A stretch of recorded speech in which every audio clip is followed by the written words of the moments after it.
নমস্কার, দেখছেন কলকাতা টিভি। আমি সুচন্দ্রিমা। শুরু করছি 4টে 4 দিক। আজকে শুরুতেই যে খবরের দিকে নজর রাখবো তা হচ্ছে কলকাতায় আসছেন অমিত শাহ। বঙ্গ নেতৃত্বের ওপর ভরসা রাখতে পারছে না বিজেপির কেন্দ্রীয় নেতৃত্ব, তাই আজ কলকাতায় এসে এই শাহী বৈঠকে সবচেয়ে বড় যে চমক থাকছে তা বঙ্গ বিজেপির ওপর আস্থা হারানোর আরো একটা নমুনা সামনে আসছে। কি? এই রাজ্য থেকে 35 আসন টার্গেট করেছেন অমিত শাহ। আসন্ন লোকসভা নির্বাচনে এই রাজ্য থেকে 35টা সংসদীয় আসন তারা টার্গেট করেছে। আবার এই বঙ্গ নেতৃত্বের ওপর তারা অনাস্থা প্রকাশ করেছে শুধু নয়, দিল্লির নেতৃত্ব বাংলায় পেশাদার সংস্থার ওপর ভরসা রাখতে মুম্বাইয়ের একটি সংস্থাকে তারা নিয়োগ করেছে। তাই দিল্লি নেতৃত্ব বঙ্গ বিজেপির ওপর তো ভরসা রাখছেই না, তা আরো একবার প্রমাণিত শুধু নয়, নির্ধারিত হয়ে গেল। নির্ধারিত পেশাদার সংস্থাকে দিয়ে আসন্ন লোকসভা নির্বাচনে বাংলার বৈতরণী পার করাতে চায় কেন্দ্রীয় নেতৃত্ব। রাত্রেই অমিত শাহর এই বঙ্গ সফর, জেপি নাড্ডা রয়েছে তার সঙ্গে। যাকে বিজেপির চাণক্য বলা হয় আসন্ন লোকসভা নির্বাচনের আগে তার এই বাংলা সফর বঙ্গ বিজেপির কাছে শুধু ধাক্কাই নয়, তাদেরকে কেন্দ্রীয় নেতৃত্বের ওপর ভরসা করেই যে বাংলাতে 35 আসনকে টার্গেট করতে হচ্ছে সেটা আরো একবার চোখে আঙুল দিয়ে দেখাচ্ছে দিলীপ ঘোষ, সুকান্ত মজুমদার, শুভেন্দু অধিকারী সহ প্রমুখকে।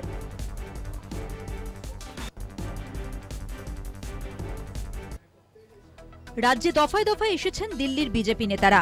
সাংগঠনিক স্তরে বৈঠক করে বাংলায় দলের অবস্থা থেকে শুরু করে নানা তথ্য সংগ্রহ করে থাকেন দলের কেন্দ্রীয় নেতারা।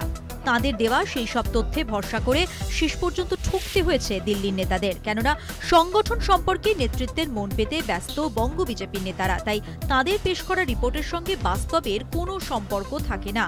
রাজ্য নেতাদের দেওয়া তথ্যের ভিত্তিতে 2021 সালে বিধানসভা নির্বাচনে 200 আসন পার করা সম্ভব হবে বলে সদম্ভে ঘোষণা করেছিলেন কেন্দ্রীয় স্বরাষ্ট্রমন্ত্রী অমিত শাহ। কিন্তু নির্বাচনের ফল বলে দিয়েছে রাজ্য নেতৃত্বের রিপোর্ট কতটা ফাঁপা। 294 আসনের বিধানসভায় 77 আসনে থেমে গিয়েছিল বিজেপি। আগামী লোকসভা ভোটে আর রাজ্য নেতাদের তৈরি রিপোর্টের ভরসায় থাকতে রাজি নয় গেরুয়া শিবিরের কেন্দ্রীয় নেতৃত্ব। সর্বভারতীয় রাজনীতির পরিপ্রেক্ষিতে বাংলায় 2019-এর প্রাপ্ত আসন ধরে রাখাই কঠিন বিজেপির পক্ষে।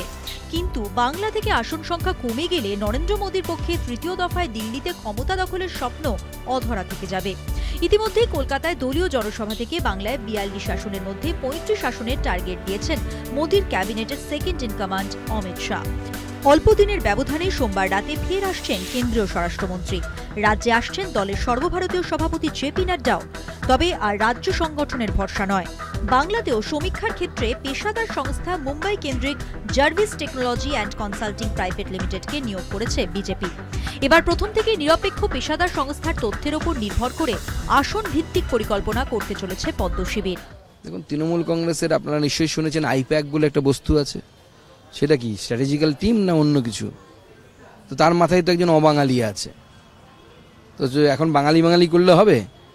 আইপিএল টিমে বাংলার ইয়েতে কত কি কলকাতা নাইট রাইডার্স কজন বাঙালি খেলে? মুখ্যমন্ত্রীকে ওদিকে নজর রাখতে বলুন। স্ট্র্যাটেজিক্যাল টিম আমাদের বহুদিন আগে থেকে আছে, আজকে নতুন কি আছে? কিন্তু ভারতীয় জনতা পার্টিতে ওগুলো এজেন্সি কাজ করে না। আর তৃণমূল কংগ্রেসে কে প্রার্থী হবে এজেন্সি ঠিক করে, আমাদের পার্টিতে হয় না। আমাদের পার্টিতে পার্টির কর্মীরা ঠিক করে কারা প্রার্থী হবে, পার্টির নেতৃত্ব ঠিক করে কারা প্রার্থী হবে। জাভেদ মূলত পরিসংখ্যান নিয়েই গবেষণামূলক কাজ করে থাকে। বিজেপির জন্য বিভিন্ন বিষয়ের পরিসংখ্যান দেওয়ার পাশাপাশি প্রচারে কোন এলাকায় কোন কোন বিষয়ে জোর দিতে হবে তাও ঠিক করে দেবে জার্ভিস। জার্ভিসের সঙ্গে রাজ্য বিজেপির নয়, চুক্তি হয়েছে দলের কেন্দ্রীয় নেতৃত্বের। জনবিন্যাস অনুসারে কোন আসনে কেমন প্রার্থী দেওয়া উচিত তাও জানিয়ে দেবে ওই পেশাদার সংস্থা। পেশাদার নিয়োগ করে কি বাংলায় জনবিচ্ছিন্নতা কাটাতে পারবে, উঠছে প্রশ্ন। না, বিজেপির কি তাহলে সেই নেতৃত্ব বা সেই সংগঠন নেই, বা নির্ভর করতে পারছে না, আস্থা নেই যে অন্য কোনো একটা পেশাদারি সংস্থাকে নিয়োগ করতে হচ্ছে? যাই করুক, যাকেই করুক না কেন, বাংলায় কোনো লাভ বিজেপির হবে না। বিরোধীদের মতে এজেন্সি দিয়ে বা ধর্মীয় মেরুকরণের পথে হেঁটে বাংলায় ব্যর্থ হয়ে এবার পেশাদার সংস্থার স্বর্ণ নিয়ে রাজ্যবাসীর সমর্থন পেতে মরিয়া হয়ে উঠেছে মোদী শাহর দল। কলকাতা টিভি। রাজ্যে দফায় দফায় এসেছেন দিল্লির বিজেপি নেতারা। তাহলে বঙ্গ বিজেপির উপর ভরসা নেই কেন্দ্রীয় নেতৃত্বের, এই বঙ্গ বিজেপির উপর অনাস্থা রেখে নিয়োগ করা হচ্ছে মুম্বাইয়ের পেশাদার সংস্থাকে। মুম্বাইয়ের সংস্থা Jarvis technology and consulting private limited ইতিমধ্যেই রাজ্যে তাদের কাজ শুরু করে দিয়েছে। বিষয় নিয়ে আরো বিস্তারিত আলোচনা করব। আমি সরাসরি চলে যাচ্ছি আমাদের প্রতিনিধি দেবাশিস সেনগুপ্তর কাছে। দেবাশিস, রাজ্যে আজকে রাতে আসছেন অমিত শাহ, জেপি নাড্ডা। আসন্ন লোকসভা নির্বাচনের আগে বঙ্গ বিজেপির গায়ে শুধু এই ধাক্কাই নয়, বঙ্গ বিজেপিকে এবার নিজেদের কৃতিত্ব প্রমাণ করতে এই এজেন্সির সঙ্গে হাত মিলিয়ে কাজ করতে হবে, কি বলছেন তারা? দেখো, একদমই তাই। যে বঙ্গ বিজেপির উপর যে তৃণমূলের এখানে বিজেপির যে শীর্ষ নেতৃত্বের তাদের যে কোনো রকম কন্ট্রোল নেই এবং সেই জায়গায় দাঁড়িয়ে তাদের যে সেই শীর্ষ নেতৃত্ব যে তাদেরকে ভরসা করে না সাংগঠনিকভাবে, তা কিন্তু আমরা এর আগেও দেখেছিলাম। এবং গত দেখেছি বিধানসভা নির্বাচনের রাজ্যে, সেক্ষেত্রে রজনখানেকেরও বেশি কেন্দ্রীয় নেতৃত্ব, তার পাশাপাশি অন্য রাজ্যের মুখ্যমন্ত্রী, বিজেপি শাসিত রাজ্যের মুখ্যমন্ত্রীরা তারা এসে প্রচারকালী করেননি, তারা বলতে পারে ঘর বাড়ি করে ফেলেছিল পশ্চিমবঙ্গকে। এবং সেই সময় কেন্দ্রীয় স্বরাষ্ট্রমন্ত্রী, বর্তমান কেন্দ্রীয় স্বরাষ্ট্রমন্ত্রী তিনি বলেছিলেন, অমিত শাহ তিনি বলেছিলেন, ইসবার 200 পার তো নয়, মানে 3 সংখ্যাও তারা পেরাতে পারেননি। ঠিক এবারে যখন লোকসভা নির্বাচন আসছে, সেই লোকসভা নির্বাচনের আগে রাজ্যে 35টা আসনের লক্ষ্যমাত্রা বেঁধে দিল। তারা খুব ভালো করেই জানে যে কোনো মতেই রাজ্যে কিন্তু এইটা বিজেপির পক্ষে সম্ভব না। এবং সেই জায়গায় দাঁড়িয়ে থেকে তারা, আমরা যখন জিজ্ঞেস করেছিলাম আজকে সকালেই, যখন আমরা জিজ্ঞেস করেছিলাম বর্তমান রাজ্য সভাপতি সুকান্ত মজুমদারকে তৃণমূলের, তারা তখন তৃণমূলের বক্তব্য, যে তৃণমূলের অভিযোগ হচ্ছে যে আপনারা 35টা আসনের কথা বলেছেন, কিন্তু সেই জায়গায় দাঁড়িয়ে থেকে কিন্তু কোনো মতেই আপনারা সেটা পারবেন না। এবং আপনাদেরকে একদিন আপনারা এজেন্সিকে ব্যবহার করেছেন, ধর্মীয় মেরুকরণ করেছেন, এবং তারপরে এখন আপনারা এই যে সার্জিক্যাল, এখন বিভিন্ন স্ট্র্যাটেজিক্যাল এজেন্সিকে আপনারা ব্যবহার করছেন। এবং সে কথা তিনি বলতে গিয়ে যেটা জানিয়েছেন, যে তিনি অস্বীকার করেননি যে এটা যে এজেন্সি তাদেরকে রাখানো হবে, কিন্তু একটা কথা তিনি যেটা বলেছেন যে আমাদের তো টিম, স্ট্র্যাটেজিক্যাল টিম বহু আগে থেকেই ছিল, আর আমাদেরকে বিজেপিকে ওই ইয়ে নির্ণয়ের জন্য তৃণমূলের আইপ্যাকের সঙ্গে তুলনা করে বলেছে তাদের মতো আমাদেরকে প্রার্থী নির্ধারণ করতে হবে না। অর্থাৎ একটা জিনিস স্পষ্ট, তারা কিন্তু এই যে কেন্দ্রীয় নেতৃত্ব, এখানে যে একটা স্ট্র্যাটেজিক্যাল একটা টিম, একটা এজেন্সিকে নিয়ে আসা হচ্ছে 2024 লোকসভা নির্বাচনকে সামনে রেখে। এবং সেক্ষেত্রে তারা যে 35টি আসন বলেছে, সেই 35টি আসন পেতে গেলে, 35টি আসন তারা পাবে না এটা ভালো করে জানে, কিন্তু দলের এটা তো গেল একটা ইতিহাসের অংশ। 21 বিধানসভা নির্বাচনের সময় রাজ্যের পরিসংখ্যান তাদের কাছে ঘেটে গেছে, সেখান থেকে শিক্ষা নিয়ে কি এই এজেন্সি নিয়োগ, নাকি এই বিধানসভা নির্বাচনের পর যাদের উপর বাড়তি দায়িত্ব দেওয়া হয়েছিল বা তৃণমূল থেকে আসা শুভেন্দু অধিকারীর উপর বেশি গুরুত্ব আরোপ করা হয়েছিল, তাদের নম্বর একটু কমে আসবে? সেক্ষেত্রে কি কোনো রদবদলের সম্ভাবনা রয়েছে?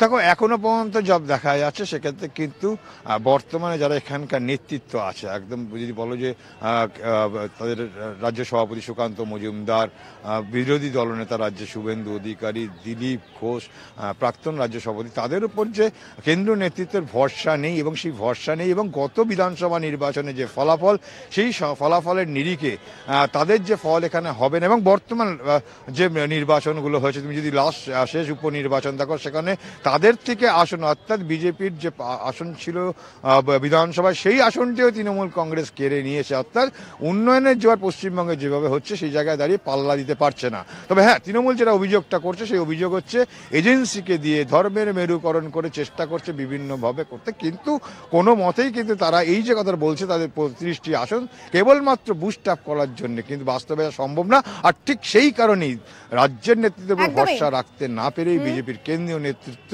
একটি এজেন্সির উপর ভরসা করতে হচ্ছে, এবং সেটা অস্বীকার না করে কিন্তু সুকান্ত যেটা বলেছেন যে আইপ্যাকের উদাহরণ দিয়ে। কোথাও অনাস্থার এই কারণ কি বেফাস মন্তব্য? কারণ আমরা শুধুমাত্র 21 বিধানসভা নির্বাচনে তাদের বঙ্গ বিজেপির কাজ নয়, বিভিন্ন সময় দলের মধ্যে গোষ্ঠী কোন্দল প্রকাশ্যে এসেছে এবং বেফাস মন্তব্যও এসেছে।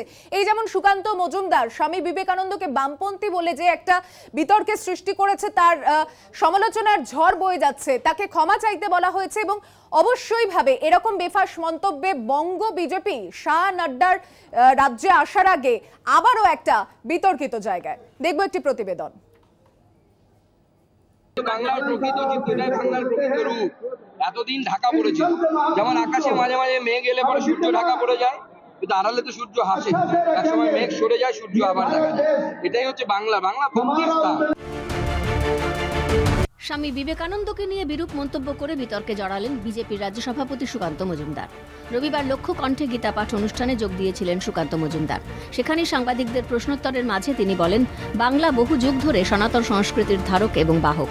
পশ্চিমবঙ্গ একটা সময় ভক্তি আন্দোলনের পীঠস্থান ছিল। এরপরই তিনি বলেন, মাঝে বাংলায় কিছুটা বিচ্যুতি হয়েছিল বামপন্থীদের ধারা। এখানে দেখতে পাচ্ছেন অল্পবিদ্যা ভয়ঙ্করী। গীতা পাঠের থেকে ফুটবল খেলা ভালো যারা বলছেন তারা বামপন্থী প্রোডাক্ট। সুকান্ত মজুমদারের এই মন্তব্যের পরেই শুরু হয় বিতর্ক। প্রসঙ্গত, স্বামী বিবেকানন্দের অজস্র বাণীর মধ্যে অন্যতম হল গীতা পাঠ অপেক্ষা ফুটবল খেলা উত্তম। সেক্ষেত্রে স্বামীজির এই বাণী নিয়েই সুকান্ত সমালোচনা করেন বলে মনে করা হচ্ছে। একটাই কথা, যে স্বামী বিবেকানন্দ বা যে কোনো মহাপুরুষের কথা যদি অনুধান করতে হয়, অনুভব করতে হয়, অর্থ বুঝতে হয়, তার জন্য চিন্তন প্রয়োজন। দ্বিতীয় কথা হচ্ছে যে তিনি আগে কি বলছেন, কি প্রেক্ষাপটে বলছেন, সেটা বুঝতে হবে। রাজনীতিবিদ ওরা তাদের নিজেদের স্বার্থে ধর্মকে ব্যবহার করবে, এটা চলতেই থাকবে। সেই জন্যই স্বামীজি বলেছেন যে রিলিজিয়ান বৈজ্ঞানিক হবে, রিলিজিয়ান হবে মানব কল্যাণে। স্বামীজি পরিষ্কার বলেছেন, western science must be coupled with eastern Vedanta. টেটের কোশ্চেন আউট হয়ে গেছে, তা থেকে দৃষ্টি ঘোরানোর জন্যই এত নাটকবাজি করতে হচ্ছে। আমি কালকেও যা বলেছিলাম, আজকেও তাই বলছি। আমার বক্তব্যটা যেটা এবিপি আনন্দ থেকে ওরা কেটে দিয়েছেন, সেখানে পরিষ্কার বলা আছে, এখন যারা বলছেন, এখন বিবেকানন্দ তো নেই, যারা মানে তো একজন ব্যক্তি নয়, বিবেকানন্দের বাণীটাকে যারা বিকৃত করে প্রকাশ করছেন। এবং এখনও আমি বলছি, অল্পবিদ্যা ভয়ঙ্করী তৃণমূল কংগ্রেসের নেতারা শুধু ওই দুটো লাইন পড়েছেন, আগে পিছের লাইনগুলো পড়েননি। আগে পিছের লাইনগুলো পড়ুন। বিবেকানন্দ পরিষ্কার বলছে, তুমি দুর্বল শরীরে গীতা ধারণ করতে পারবে না। ফুটবল খেলে শক্তিশালী হলে গীতার বাণীকে আরও বেশি করে সামনের দিকে নিয়ে যেতে পারবেন। সেই জন্য ভগবান শ্রীকৃষ্ণ গীতা অর্জুনকে দিয়েছিলেন, সুদামাকে দেয়নি তার বন্ধুকে। স্বামীজির বাণীর অপব্যাখ্যা করে তাঁকে অপমান করা হয়েছে বলে দাবি ঘাসফুল শিবিরের। সমালোচনার ঝড় তুলেছেন তৃণমূলের একের পর এক নেতৃত্ব। বিবেকানন্দকে যারা অপমান করে তাদের নির্বোধ বলা। আমি এইটুকুই প্রার্থনা করতে পারি, ভগবান ওরা কি বলছে নিজেরাই জানি না, ওদের ক্ষমা করে। কিন্তু হিন্দুরাও গীতা পাঠ করতে পারে, এটা তো ওরা কল্পনা করতে পারেননি। যখন প্রায় 1.5 লক্ষ লোক ওখানে একত্রিত হলেন, তখন ওদের মাথার ঘাম এখন পায়ে পড়ছে। কি করবেন বুঝতে পারছেন না, উল্টাপাল্টা বলছেন। রবীন্দ্রনাথকেও আরএসএস বিজেপি পছন্দ করে না। কে কাকে পছন্দ করে না করে সেটা উনি বলে দেবেন নাকি? রবীন্দ্রনাথকে নিয়ে কি ওনাকে ঠিকা নিয়ে নিচ্ছে নাকি? রবীন্দ্রনাথকে নিয়ে, রবীন্দ্রনাথ কারো একার নাকি, বাপের সম্পত্তি নাকি? রবীন্দ্রনাথ সবাই তাকে তার মতো করেই মানে। রবিবার বিকেলে সাংবাদিক সম্মেলন করে এই প্রসঙ্গে তীব্র ক্ষোভ উগরে দিয়েছেন শিক্ষামন্ত্রী ব্রাত্য বসু, শশী পাঁজা এবং কুণাল ঘোষ। সুকান্তের ক্ষমা চাওয়ার দাবিতে সরব হয়েছে শাসক দল। সেই ক্ষমা চাওয়ার সময়সীমাও বেঁধে দেওয়া হয়েছে 24 ঘন্টা। কলকাতা টিভি। চাপে পড়ে সুকান্তর কি সাফাই, আলোচনা করব এই নিয়ে। আমাদের প্রতিনিধির কাছে যাব, তবে ছোট্ট একটা বিরতির পর সঙ্গে থাকুন 4টে দিকে। ফিরে এলাম বিরতির পর, দেখছেন 4টে দিক। মেরি ক্রিসমাস আপনাদের সকলকে। বড়দিনের এই আসরে জমে উঠেছে শহর থেকে জেলা, বিভিন্ন জায়গায় এই ছুটির দিনের আনন্দ ভাগ করে নিতে। বিভিন্ন বিনোদন পার্ক থেকে শুরু করে রেস্তোরাঁয়, মাঠে, পার্কে গিয়ে কেউ করছেন ভুরিভোজ, কেউ আবার গির্জায় যাচ্ছেন। বড়দিনের আমেজে কলকাতাবাসী থেকে জেলার ছবি আপনাদেরকে তুলে ধরছি আমরা কলকাতা টিভির পর্দায়। চিড়িয়াখানা, Nicco park, eco park, Victoria, সব জায়গায় কিন্তু ধীরে ধীরে ভিড় বাড়ছে। তবে বেলুড় মঠের চিত্রটা আজ দেখার মতো। বেলুড় মঠে সেখানকার এই মুহূর্তের ছবি দেখতে সরাসরি চলে যাচ্ছি। আমাদের প্রতিনিধি জগন্নাথ সামন্ত আমাদের সঙ্গে রয়েছেন বেলুড় মঠ থেকে, আর প্রিন্সেপ ঘাট থেকে আমাদের সঙ্গে রয়েছেন আমাদের অপর প্রতিনিধি দুর্গা দাস বন্দ্যোপাধ্যায়। আমি শুরুতেই যাচ্ছি বেলুড় মঠে জগন্নাথের কাছে। Merry Christmas. আজকে বেলুড় মঠে যেখানে এসেছেন বিভিন্ন মানুষজন দূর থেকে আসেন, কেউ পিকনিকের মেজাজে অন্য কোথাও যান, কেউ আবার এই দিনটা বেলুড় মঠেও আসেন, বিশেষ দিন। কি ছবি উঠে আসছে সেখানে? দেখো, সকাল থেকে নজর করা যাচ্ছে বিগত যে দিনগুলি বেলুড় মঠে বিভিন্ন অনুষ্ঠান হয়, দুর্গাপুজো থেকে শুরু করে আজকে অতিরিক্ত ভিড় দেখা যাচ্ছে, ভক্তদের ভিড় দেখা যাচ্ছে বেলুড় মঠে। একবারে লাখো লাখো মানুষ এসেছে বেলুড় মঠে। মহারাজরাও ভাবতে পারেনি যে আজকে বড়দিনের অনুষ্ঠানে বেলুড় মঠে এত মানুষজন আসবে, ভক্তরা আসবে। সকাল থেকে তোমাকে যেরকম দেখাচ্ছিলাম, সকালবেলায় যেরকম ভিড় হচ্ছিল, যত বেলা বেড়েছে আরো ভিড়। বিকাল গড়িয়ে গেছে, এখন পর্যন্ত মানুষের ঢল, উৎসাহ কমেনি। একেবারে বেলুড় মঠের হাজার হাজার ভক্তদের ঢল দেখতেই পাবে, যেন মনে হচ্ছে দুর্গাপুজোর সময় যেভাবে মানুষ লাইন দিয়ে যায়, ঠিক আমার পাশ দিয়ে মানুষজন যাচ্ছে, এসে একেবারে বেলুড় মঠে বড় দিনটাকে যে উপভোগ করা এবং সারাদিন বেলুড় মঠে সময় কাটানো। বেলুড় মঠে অতিরিক্ত পাওনা হচ্ছে বেলুড় মঠে খিচুড়ি প্রসাদ সমস্ত মানুষজন ভক্তদের বিতরণ করায়। আমার পাশে অনেক ভক্তরাও দাঁড়িয়ে গেছে। এই যে বেলুড় মঠে আসা কেন? ভালো লাগছে, আসলাম ছুটির দিন, ঘুরতে আসলাম ওই জন্যে। সারাদিন আর কি কি করলেন বেলুড় মঠে? চারিদিকে ঘুরে দেখলাম, সব ভালো লাগলো। আপনি তো দেখছেন অনেকক্ষণ ধরেই এখানে ঘুরছেন, দেখছেন, খুব ভালো লাগলো। বেলুড় মঠে এসেছি আজকে খ্রিস্টান দিবেতে, ভালোই লাগছে খুব। বেগড়ি হাওড়া থেকে এসেছি আমরা। দেখো, অনেক মানুষজন আমার কাছে দেখতে পাচ্ছ যে প্রচুর মানুষ উৎসাহীভাবে রয়েছে বেলুড় মঠে। করোনার সময় দেখা গেছে একেবারে জনশূন্য, কিন্তু এই বছরে দেখা যাচ্ছে একেবারে জনপ্লাবন, যেন কোনো দুর্গাপুজো হচ্ছে, কোনো বড় অনুষ্ঠান হচ্ছে। এই বড়দিনের অনুষ্ঠানে যে এত মানুষের সমাগম হবে, এর আগের রেকর্ড পুরোপুরি ভেঙে দিয়েছে বলতে পারা যায়। যে এখানে লাখো লাখো মানুষ, প্রচুর ভক্তরা এই মুহূর্তে বিভিন্ন মন্দির ঘুরতে। বেশ, জগন্নাথ, আপাতত ধন্যবাদ তোমাকে। আমি চলে যাচ্ছি আমাদের অপর প্রতিনিধি দুর্গা দাস বন্দ্যোপাধ্যায়ের কাছে। দুর্গা রয়েছে প্রিন্সেপ ঘাট থেকে। শহরের কোনো জায়গা আজকে তো বাদ নেই বড়দিনে এই বড় মজা করার জন্য। প্রিন্সেপ ঘাটে তোমার ক্যামেরায় কি চিত্র উঠে আসছে? সুচন্দিমা, একটা বিষয় তোমাকে বলে রাখি যে আজ 25শে ডিসেম্বর সূর্যের উদয়ের থেকে শুরু করে এখন সূর্য অস্তাচলের দিকে ঢলে গেছে, কিন্তু মানুষের উৎসাহে এতটুকু ভাড়া পড়েনি। শুধু শহর নয়, শহর থেকে শহরতলি অর্থাৎ সাবারবান থেকেও প্রচুর মানুষ এখনো পর্যন্ত ভিড় জমাচ্ছেন শহর কলকাতাতে। এবং এখনো তুমি দেখতে পাচ্ছ যে প্রিন্সেপ ঘাট, সেই এলাকাতেও প্রচুর মানুষ এসে উপস্থিত হয়েছেন। দাদা, কোথা থেকে এসেছেন? আমরা বারাসাত থেকে এসেছি। কোথাও না কোথাও বেরোই। 25শে ডিসেম্বর ছাড়াও ছুটি পেলেই আমরা বেরোনোর চেষ্টা করি। কেমন উপভোগ করছেন সারা দিনটা? কিভাবে? ভালো, খুব ভালো কাটিয়েছি আমরা খুব ভালো কাটিয়েছি। পরিবার নিয়ে এসেছি আমরা। বাবার নাম কি?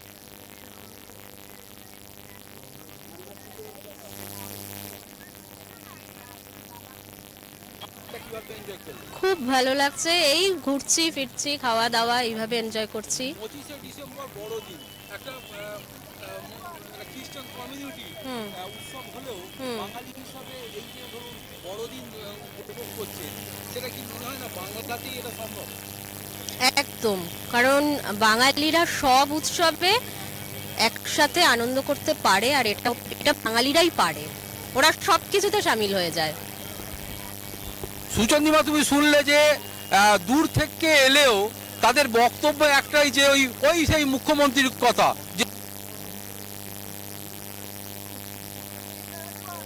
বেশ, দুর্গা, আপাতত তোমাকেও ধন্যবাদ। আমি এবার চলে যাচ্ছি পরের ডেস্টিনেশনে।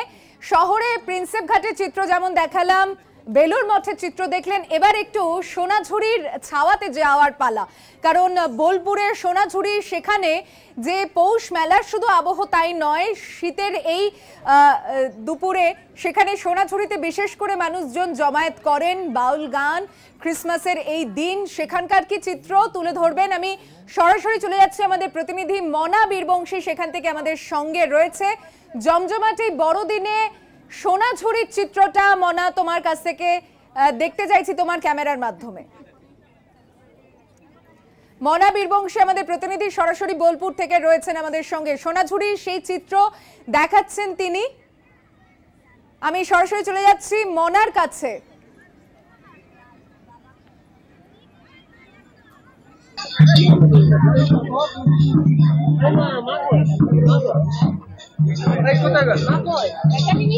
ধামসা মাদলের আওয়াজ আসছে। মনা, তুমি সোনাঝুরিতে এই মুহূর্তে রয়েছে, প্রচুর মানুষের ভিড় দেখা যাচ্ছে তোমার পিছন দিকে, ক্যামেরা একটু যদি দেখাও এই মুহূর্তে সেখানকার সেলিব্রেশনের চিত্রটা।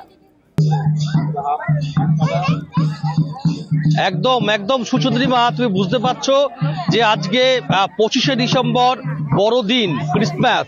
খুব স্বাভাবিকভাবেই রাজ্যের অন্যান্য পর্যটন কেন্দ্রের পাশাপাশি তুমি জানো যে শান্তিনিকেতন ও রবি ঠাকুর শান্তিনিকেতনের স্মৃতিবিজড়িত অঞ্চল, এবং অবশ্যই বীরভূমে যে সমস্ত মানুষজন আসেন বেড়াতে দূর দূরান্ত থেকে পর্যটকরা, তারা অবশ্যই চলে আসেন সোনাঝুরিতে যে খোয়াই শিল্পী হাট সেই হাটে।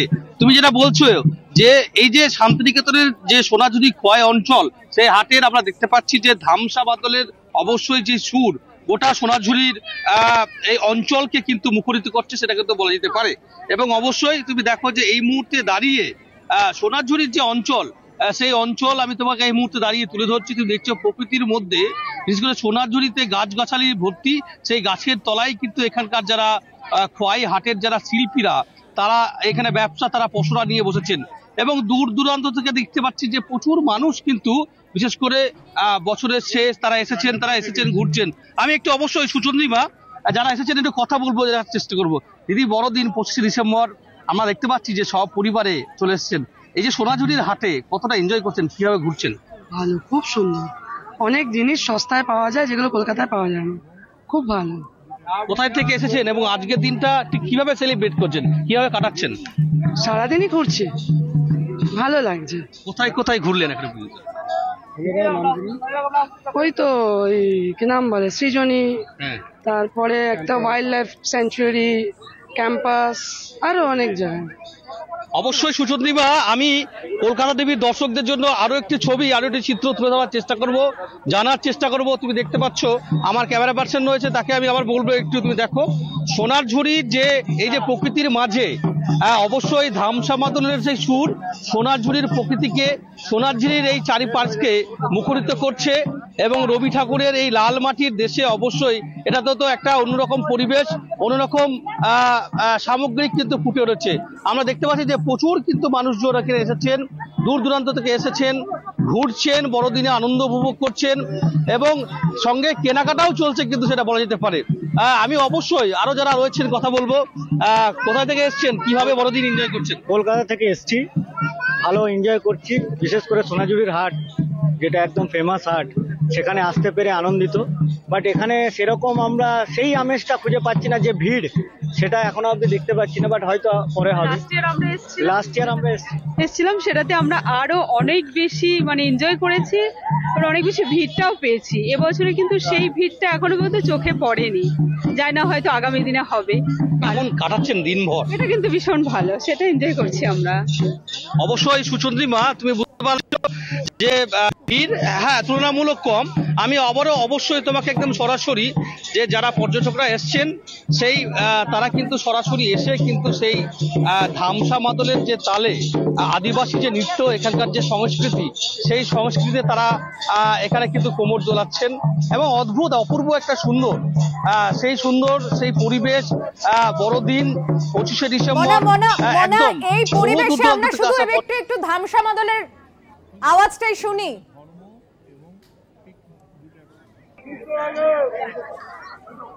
একেবারে আমি সরাসরি আবারও নিয়ে যাব, এবং সেই ছবি তোমাকে আমরা কলকাতা টিভির পর্দায় এই মুহূর্তে যে সমস্ত দর্শকরা চোখ রেখেছেন তাদেরকে সরাসরি সেই ছবি দেখাবো।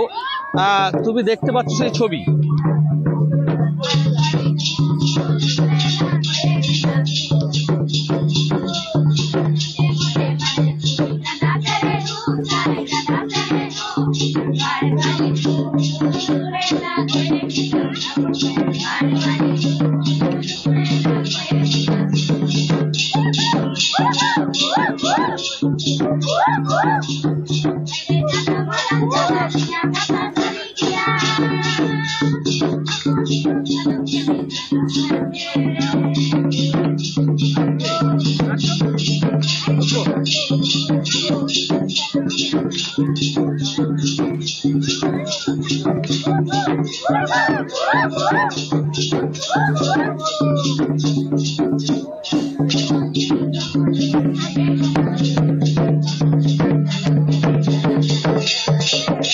অবশ্যই সুচন্দ্রিমা, তুমি বুঝতে পারছো যে আমরা কিন্তু সেই আদিবাসী নৃত্যের মাঝখানে রয়েছে এই মুহূর্তে দাঁড়িয়ে, এবং রীতিমতো সোনাঝুরি এই অঞ্চল রীতিমতো এই আদিবাসী নাচে বা নৃত্যে বা তাদের গানে মুখরিত হয়েছে। আমি দেখতে পাচ্ছি অনেকে পর্যটক রয়েছে। আমি করে কথা বলবো। দিদি, কোথা থেকে এসছেন, কিভাবে এনজয় করছেন? আমরা তো এসছি দাদা সেই দমদম থেকে, কলকাতা থেকে, অনেক দূর থেকেই এসছি। প্রথম মানে এটা আমার জীবনে এখানে প্রথম আসা। এত মজা, এত ভালো লাগছে, এত বড় হাট, সেই চাঁদের হাটের মতন হাট, একটা লাইফের অন্যরকম একটা এক্সপিরিয়েন্স, মানে এটা বলে বোঝানো যাচ্ছে না। এত সুন্দর, এত সবকিছু মানে গোছানো সাজানো, খুবই সুন্দর লাগছে, খুবই ভালো লাগছে। আজকে দিনভর কি প্ল্যানিং রয়েছে বড়দিনে? বড়দিনের প্ল্যানিং বলতে আসলাম, মাকে পুজো দিয়ে এখানে আসলাম, এবার এখানের পুরো ঘুরবো। এখানে ঘুরে দেখছি, যদি এখানে যে মেলা হচ্ছে সেই মেলায় একটু যাওয়ার চেষ্টা করছি। এখানে তো আমরাও নতুন, দেখা যাক কিভাবে কি গোছানো যায়। এই যে পরিবেশটা আপনাদের কাছে কতটা আকর্ষণীয়? অন্যান্য জায়গায় আপনারা মাথার উপরে ছাদ দেখেন কংক্রিটের, কিন্তু এখানে আমরা দেখতে পাচ্ছি যে সোনাঝুরির হাট, সোনাঝুরির গাছের নিচে বসবাস। সত্যি তাই, মানে এটাই তো সব থেকে আকর্ষণীয় ব্যাপার, যে সোনাঝুরির হাট, সোনাঝুরির গাছের নিচে, মানে অন্যরকম একটা এক্সপিরিয়েন্স, মানে এতটাই ভালো লাগছে, মানে ওটা বলে বোঝানোর মতো। সুচন্দ্রিমা, তুমি বুঝতে পারছো একজন পর্যটক এসেছেন, তিনি যেটা বলছিলেন যে এখানকার যে পরিবেশ, সেই পরিবেশে তিনি কিন্তু উচ্ছ্বসিত, এবং দিনভর তার পরিবার নিয়ে, ফ্যামিলি নিয়ে আনন্দ করছেন। দিনভর নানান শিডিউল রয়েছে, এবং অবশ্যই তুমি দেখো এখানে আবারও তোমাকে ছবিটা নিয়ে যাচ্ছি। ওখানে যারা এসেছেন পর্যটক, তাদের সঙ্গে কথা বলো। আমি আবারও ফিরবো তোমার কাছে, তবে 4টে 4 দিকে একটা ছোট্ট নিউজ আপডেট নিয়ে ফিরছি এক্ষুনি, সঙ্গে থাকবেন। ফিরে এলাম বিরতির পর। দেখছেন 4টে 4 দিক, ফেস্টিভ মুডে রয়েছে আমরা। বড়দিনের মেজাজ ধরা যাচ্ছে কলকাতা জেলা বিভিন্ন জায়গায়। দেখাচ্ছিলাম বিরতিতে যাওয়ার আগে শান্তিনিকেতনের সোনাঝুরির চিত্র। বিষ্ণুপুর অন্যতম বাঁকুড়ার একটা পিকনিক স্পট এবং ভ্রমণের জন্য সুযোগ্য একটা জায়গা এই শীতের মরশুমে, সেখানকার ছবি দেখাবো। আর অবশ্যই কেক ছাড়া তো বড়দিন সম্পূর্ণ হয় না, তাই এই বড়দিনে বড় মজা ভাগ করে নিতে কেকের দোকানের ভিড়টাও কিন্তু তুলে ধরবেন আমাদের প্রতিনিধি। তাই আমি মনার কাছে গিয়েছিলাম, এবার একটু স্বরূপের কাছে যাব। স্বরূপ রয়েছেন আমাদের সঙ্গে বিষ্ণুপুর থেকে, স্বরূপ গঙ্গোপাধ্যায় আমাদের প্রতিনিধি।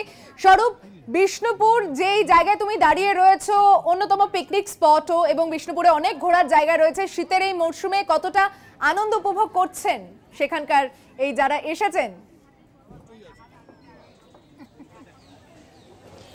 একেবারে দেখো সুচন্দ্রিমা, মুকুটমণিপুর থেকে শুশুনিয়া, বিহারীনাথ থেকে ঝিলিমিলি, একদিকে অন্যদিকে রায়পুরের সবুজ দ্বীপ থেকে মন্দিরনগরী বিষ্ণুপুর, আর জঙ্গল ঘেরা সুন্দরী জয়পুর, আর তার সাথে জয়রামবাটি মা জগৎজননী বিশ্বজননীর যে জন্মভিটে, সব জায়গাতেই কিন্তু বড়দিনের সকাল থেকে মানুষের ঢল। আর আমি রয়েছি মন্দিরনগরী বিষ্ণুপুর, এবং সেই বিষ্ণুপুরের ছবি তোমাকে দেখাচ্ছি যে মন্দিরনগরী বিষ্ণুপুরের পর্যটকদের কেমন ঢল নেমেছে। প্রচুর পর্যটক এখানে যারা বিষ্ণুপুরের মন্দির দর্শন করছেন, বিষ্ণুপুরের মন্দির ঘুরে দেখছেন, কারণ বিষ্ণুপুর মানে যে একটা জেলার অন্যতম একটা জায়গা, যেখানে মল্লরাজাদের ঐতিহ্য, মল্লরাজাদের নানান স্মৃতি এখানে জড়িয়ে রয়েছে। তুমি দেখতে পাচ্ছ মন্দির, এবং তার পাশেই এখানে মৃন্ময়ীর মন্দির রয়েছে, যেখানে বহু প্রাচীন দুর্গাপূজা এখানে, এবং পর্যটকদের যে আনাগোনা এখানে সকাল থেকে, সেটা কিন্তু দেখতে পাওয়া যাচ্ছে।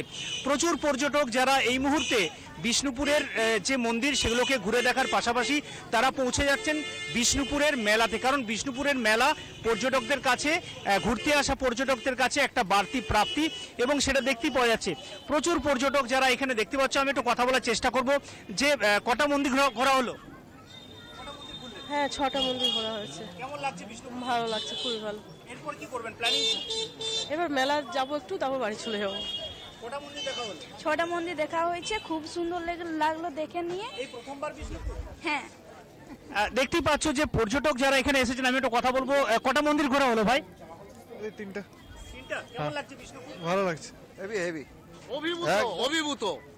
এই কাজ অসাধারণ। আজ 1000 বছরের পুরনো এই যে দেওয়ালের নিখুঁত কাজ, আমি একদম আপ্লুত। না, অনেকবার এসেছি, আবার আসবো। আমি এখানে অনেক পর্যটক আসছেন যাদের সাথে আমি কথা বলার চেষ্টা করব সুচন্দ্রিমা, তাদের ফিলিংসটা জানার চেষ্টা করব যে বিষ্ণুপুর তারা এসেছেন এবং বিষ্ণুপুর ঘুরে দেখছেন। আমি একটু কথা বলবো আপনার সাথে। বলছি বিষ্ণুপুর এসেছেন, কেমন লাগছে? বিষ্ণুপুর অ্যাকচুয়ালি আমি বাঁকুড়ারই মেয়ে, তো বিষ্ণুপুর আমি এর আগেও এসেছি, তো তখন অনেক ছোট ছিলাম, কিন্তু এখন এসে আমার সত্যি খুবই ভালো লাগছে। আমি নিজেও জানতাম না যে আমার নিজের জেলাতে এত ভালো ভালো জিনিস আছে, সত্যি আমার খুব খুব খুব ভালো। হ্যাঁ ডেফিনেটলি আজকে ফেস্টিভ মুড, আর আমার মনে হচ্ছে অন্য দিনের থেকে আজকে একটু ভিড়টা বেশি ডেফিনেটলি হবেও, আর বাইরে থেকেও অনেকে এসেছেন। তবে আমার খুব ভালো লাগছে আজকে, ওয়েদার ভালো, জিনিসপত্র সব কিছু ভালো, মানুষজন সব কিছু মিলেমিশে আর দারুণ লাগছে আমার বিষ্ণুপুরে এসে। একেবারে দেখো এখানে বিষ্ণুপুরে যারা ঘুরতে আসছেন পর্যটকরা, যারা মন্দির ঘুরছেন, বিষ্ণুপুরে প্রচুর মন্দির রয়েছে, তার সাথে বিভিন্ন দর্শনীয় জায়গা রয়েছে, যেমন লালবাঁধ রয়েছে। সেই লালবাঁধের পাড়ে একটু জিরিয়ে নেওয়া, অর্থাৎ লালবাঁধের সাথে একটা স্মৃতি জড়িয়ে রয়েছে। সেখানে নৌকা বিহার করতে করতে এখানে দেখতে পাচ্ছ একজন খুদে রয়েছে, আমি একটু কথা বলবো। বলছি বিষ্ণুপুর ঘোরা হলো? হ্যাঁ।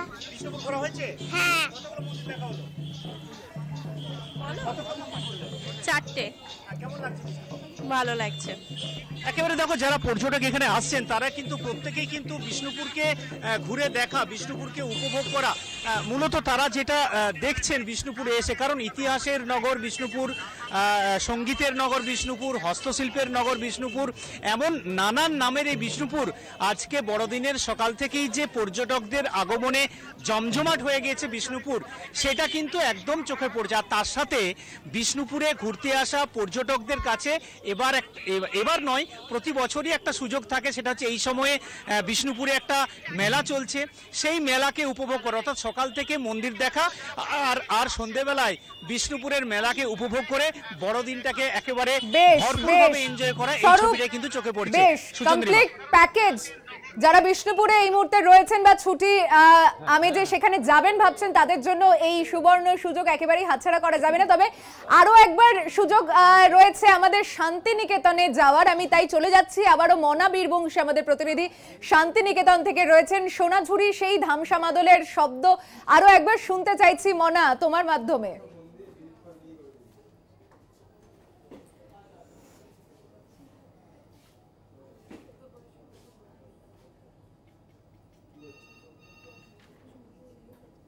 এসেছে দেখতে বড় খাসা, এই যে সুর, কখনো আবার দেখতে পাচ্ছি যে ইতাকটুকে মানাইছে না রে, মেয়ে মনদের আরো পাবি, এ ধরনের নানা এই যে গান, গ্রামীণ যে গান, সেই গানে কার্যত কিন্তু মেতে উঠেছে পুরো এখানকার আমরা দেখতে পাচ্ছি সোনাঝুরি অঞ্চলের আদিবাসী নৃত্যতে। এবং তুমি বুঝতে পারছো একটা পিকনিক আমেজ, একটা ফেস্টিভ্যাল মুড, সেই ফেস্টিভ্যাল মুডের কিন্তু ছবি আমরা সরাসরি দেখতে পাচ্ছি। অবশ্যই আমি কথা বলবো, জেনে নেওয়ার চেষ্টা করবো, এখানে রয়েছে সকালে দেখতে পাচ্ছি। আচ্ছা দিদি, আপনারা আমাদের কলকাতা টিভিতে সরাসরি লাইভে রয়েছি, কোথা থেকে এসেছেন এবং কেমন এনজয় করছেন? আমরা বসিরহাট থেকে এসেছি, আমরা প্রতি বছরই এই শান্তিনিকেতনে পৌষ মেলায় আসি, খুবই ভালো লাগে।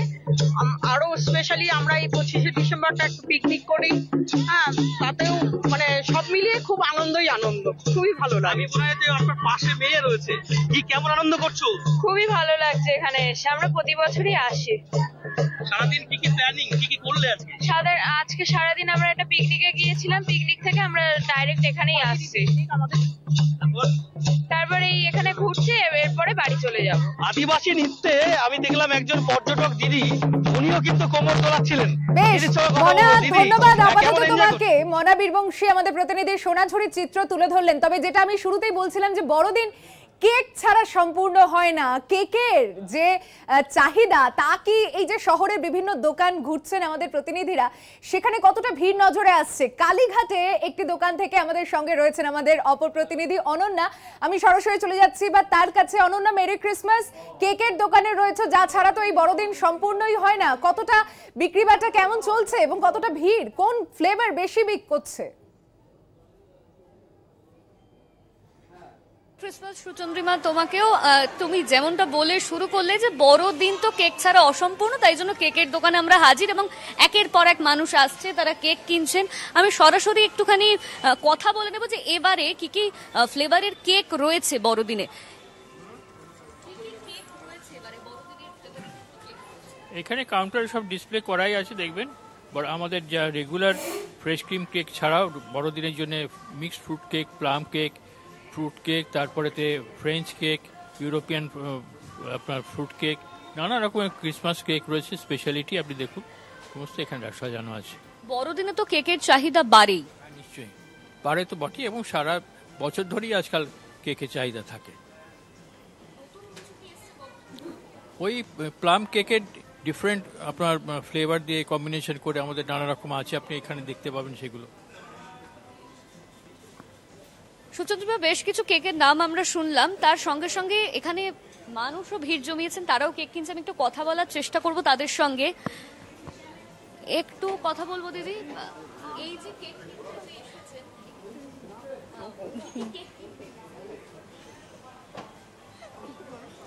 অনন্যা,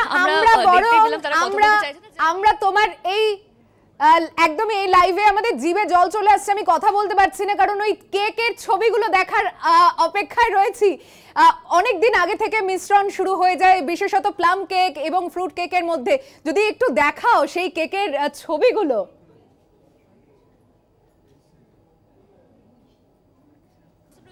সুবিধাকে আমি একটু বলবো যে কেকের ছবিগুলো দর্শকদের জন্য দেখানোর জন্য।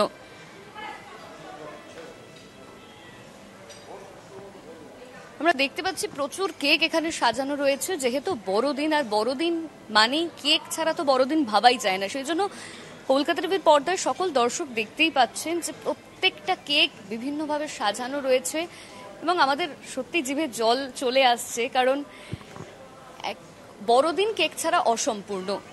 একদমই বাক্সবন্দি কেক।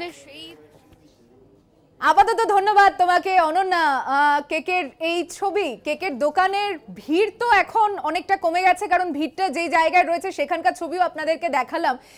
বিভিন্ন জায়গায় চিড়িয়াখানা থেকে শুরু করে প্রিন্সেপ ঘাট, ইকো পার্ক এবং জেলার চিত্র তো আপনারা দেখলেনই। আমি ধন্যবাদ জানাচ্ছি প্রত্যেক প্রতিনিধি আমাদের সঙ্গে যারা এতক্ষণ ছিলেন। একটা ছোট্ট বিরতি নিয়ে ফিরছি এক্ষুনি 4টে 4 দিকে, সঙ্গে থাকুন। ফিরে এলাম বিরতির পর, দেখছেন 4টে 4 দিক।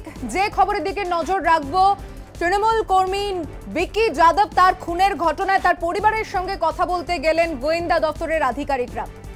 বিকি যাদব খুনের ঘটনায় গোয়েন্দা দপ্তরের আধিকারিকরা তার বাড়িতে গিয়েছেন। ব্যারাকপুর পুলিশ কমিশনারের গোয়েন্দা দপ্তরের আধিকারিকরা তার পরিবারের সঙ্গে কথা বলেন। 21শে নভেম্বর খুন হন তৃণমূল কর্মী বিকি যাদব।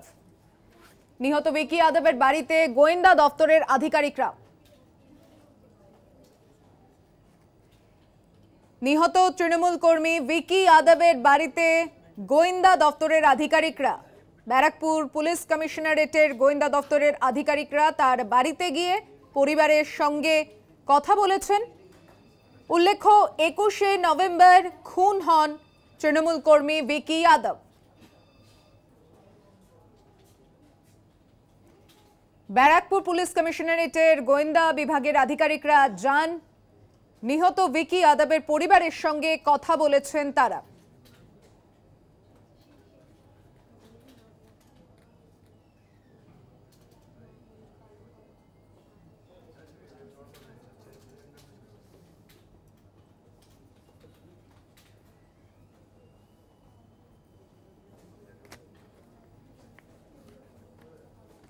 অন্য যে খবরের দিকে নজর রাখবো, 4 চাকরি প্রার্থীর অন্তর্বর্তীকালীন জামিন মঞ্জুর। অন্তর্বর্তীকালীন জামিন মঞ্জুর করলো আদালত।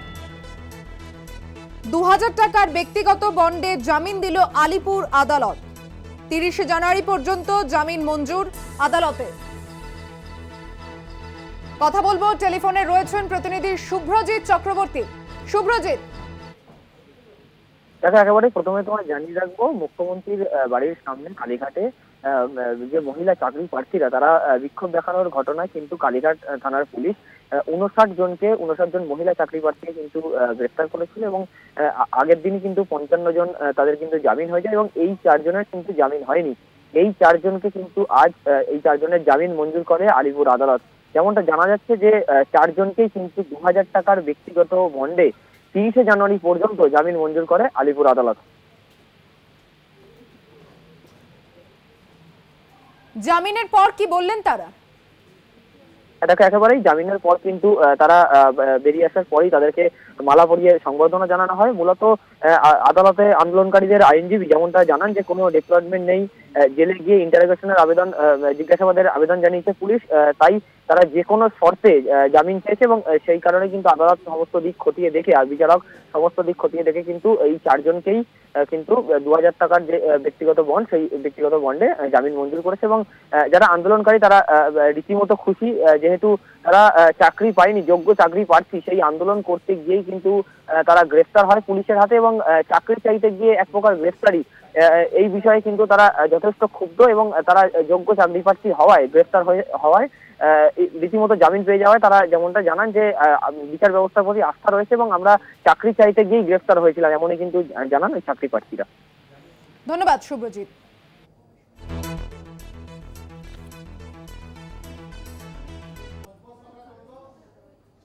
চারটে চারদিক এখন এই পর্যন্তই। অন্যান্য নানান খবরের জন্য দেখতে থাকুন কলকাতা টিভি, রাত দিন 7 দিন।